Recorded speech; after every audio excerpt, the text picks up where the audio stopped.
Brittany here for Mobuzz TV on Thursday, May 17th, and wouldn't you know it, today is World Telecommunication and Information Society Day. Not the catchiest name for making a Hallmark card with, is it? But for this day, as our little corner of the telecommunications world is internet-based, we thought we'd take a look at some of the larger trends online. And surprisingly, that largest of online trends, porn, may soon lose pride of place as the internet's main use. Smart Mobs is reporting that porn is losing the online popularity contest. In the UK last October, for the first time ever, another category, search sites, surpassed porn sites. And the trends in the US show that sites in the category, quote, net communities and chat, will overtake porn any day now. Not that porn isn't doing well, it's not in any danger of dying out because of Facebook and MySpace. To illustrate, here's a little video about the state of internet porn from goodmagazine.com. And remember, the medium is the message.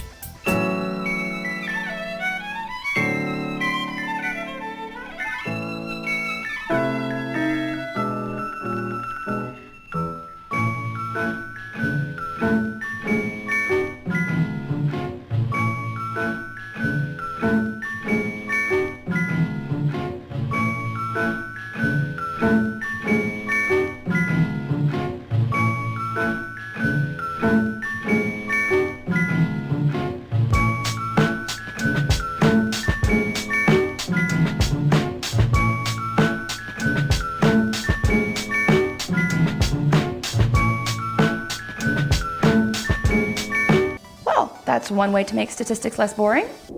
And here's an entirely different way to make stats more attention-grabbing. Artist Chris Jordan has put together images to represent statistics on Western consumption. He takes images like these bottles and multiplies them until he gets the desired number that he's trying to illustrate. In this case, 2.5 million plastic bottles, the number used every hour in the US. Or have some aluminum cans, a lot of them, about 106,000 of them, which is the number used every 30 seconds in the US. And for those of you who insist on getting a new phone as soon as the newest, coolest one comes out, consider the number of phones tossed out in the US every day. It's 426,000, and this is what it looks like.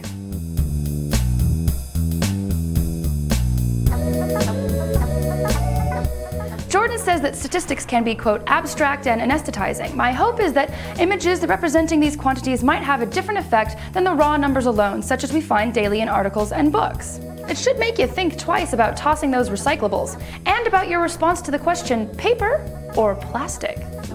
I don't know the stats on how many game consoles are thrown into trash heaps of the world every day, but home furnishings have reclaimed at least a few of them. This chair, called the Ree, has a seat and back made entirely from recycled PlayStation 2 casings. The chair is from Ply Design in Britain and will set you back 99 pounds. Nice idea though, sitting on some old PlayStation 2s while playing on your new PlayStation 3. Or even better, an Xbox or a Wii, because then with the money you'd saved, you could actually afford the chair. Back to a little news from the US for a moment. Now, the American military has had a tumultuous relationship with the internet, at various times restricting active members from blogging, then saying it's okay, but they've just made quite a move again towards restriction. They've cut off access in all of their facilities to MySpace, YouTube, and a handful of other websites.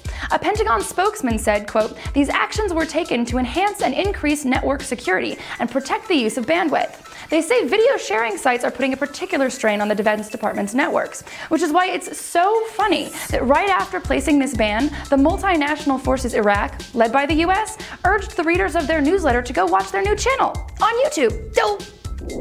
And here's just a very timely little reminder of how important some of those military blogs might be, not just for their families, but for all of us. The Lulu Blooker Prize, a prize for the best blog turned into a book, has just been awarded to Colby Bazell, an American soldier whose blog from the war zone became My War, Killing Time in Iraq. Hopefully, any future Bazells out there using MySpace to blog will switch platforms and keep their stories coming.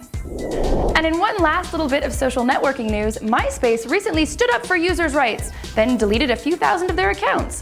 A group of 8 US attorneys general asked MySpace to hand over the personal account information of sex offenders who use their site. Ironically, MySpace had to remind the attorneys that that would in fact be a blatant violation of the law, specifically the Electronic Communications Privacy Act of 1986, which protects people from having their electronic communications invaded by the government without a warrant. MySpace does, however, have an ongoing fight on its hands over the presence of sexual predators on their site. And so, armed with new technology and a new centralized database of convicted sex offender information, they went on to purge the network of, quote, a few thousand offenders' profiles.